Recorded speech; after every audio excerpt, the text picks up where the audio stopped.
So quite a few users have reported issues with the b.beat starting up, and I'm going to try and prove, give you a bit of an example. So this is one of the later models. You can tell the later models, so we've got the plastic nuts on the sockets. We're just going to boot that up and see what happens. This one here is one of the original ones with the metal nuts on the sockets, as you can see. What other internal differences there are, I've no idea. And usually these boot up, if you're a b.beat user, you'll know they boot up in sort of 30 seconds. And we can see here that this one's struggling a little bit. The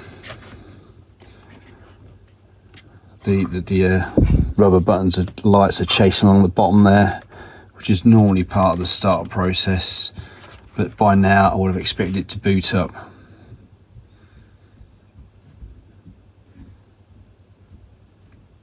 Clearly it's struggled to boot up when we get this problem. So just prove that one more time. I'm going to try one more time and then talk about what I think the problem is. So I've just disconnected the power. Back in. There we go, boot up.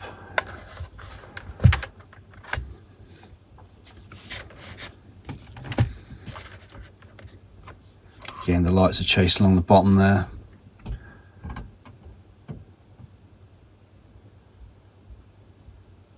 That's now about 20 seconds. I would have hoped that would have been booted up by now.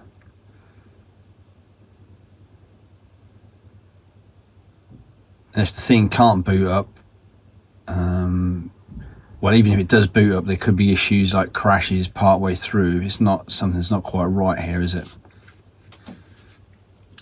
So that's about 45 seconds. And there we go. Startup problem's not working. Okay. So let's just put that to one side for a second. We're going to talk about the power supply. This is the original power supply that came with the original b.beat. And if we plug it in this device, the old, I'll call it the old b.beat for now, and boot up, let's see what happens here. So again, the LEDs chase along the bottom there. That's part of the boot up process. And we hear the fan start up there after about 15 seconds. And something positive is happening on the screen there. And we're away in about 20 seconds. So that looks fine. No issues there. Now, it seems to me it's the power supply. And just to prove that, let's go back to b.beat number 2. And the power supply we're going to use for this is the one that actually came with that unit. It's got the horrible Euro plug on there, which if you're in Europe, you'll know all about that. It didn't even come with a UK adapter, so I've got one of these clumsy things in there. So I wouldn't recommend using that for live. That's just look at the state of that. You can't beat British plugs, can you? All right, so we're going to take that USB supply and put it in b.beat number 2. So this is power supply number 2. And b.beat number 2, and we're going to now power up. Let's watch and see what happens here now. So the first power supply appeared to fail on every occasion to boot up. I can hear the fan. Our LEDs are chasing on the bottom, and we appear to have a successful boot up. Brilliant. And this is my second unit, so it's searching for the first one. Let's just try that again to make sure it wasn't a fluke.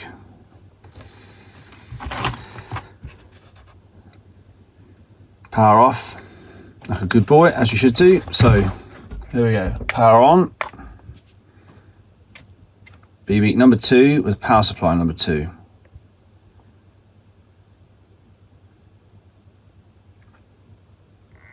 "15 seconds, the fan cuts in. Information on the screen. And about 23 seconds, we're up and we're ready to run.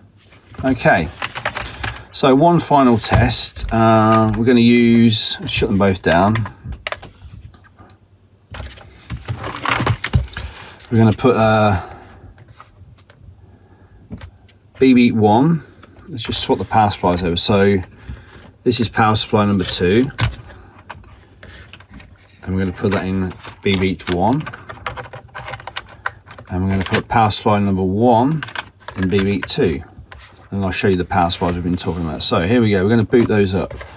So fire up at the start at the same time.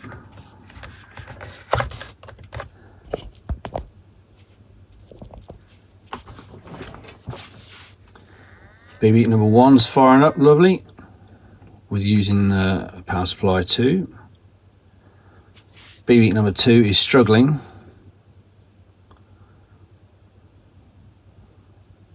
So there's clearly an issue there somewhere. Now I didn't want this, you know, it's great to find this while I'm at home doing some tests and stuff, but during a live show I'd be freaking out at this point. So it's good to learn these things, and hopefully this information will help some of you others out there that use it, which I know you've also encountered these similar issues. There we go, we've got an issue. So I'll show you these power supplies now.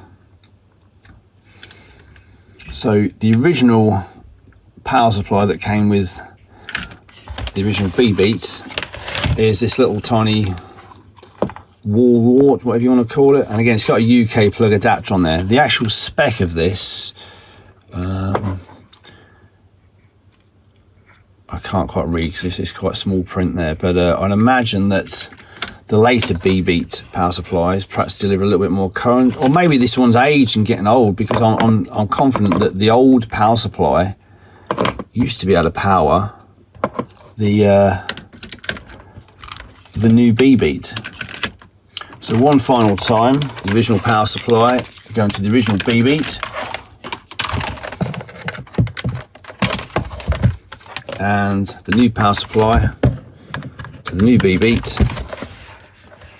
Fire them up at the same time. Other power supplies are available. It's probably worth getting something that can deliver a bit more current than is required, so you're not maxed out your power supply. There's a variety of USB-C power supplies out there. Just make sure yours delivers enough current. So there we go. And this is waiting to sync up. So my job I was going to do before I found this issue, put my Cat 5 in b.beat 2, which is the spare, Cat 5 in b.beat 1. I've done this in another video, and I'm going to do my sync in a moment. So there we go. Power supply was the issue. Hopefully that bit of information some of you can relate to and make use of. Signing off for today.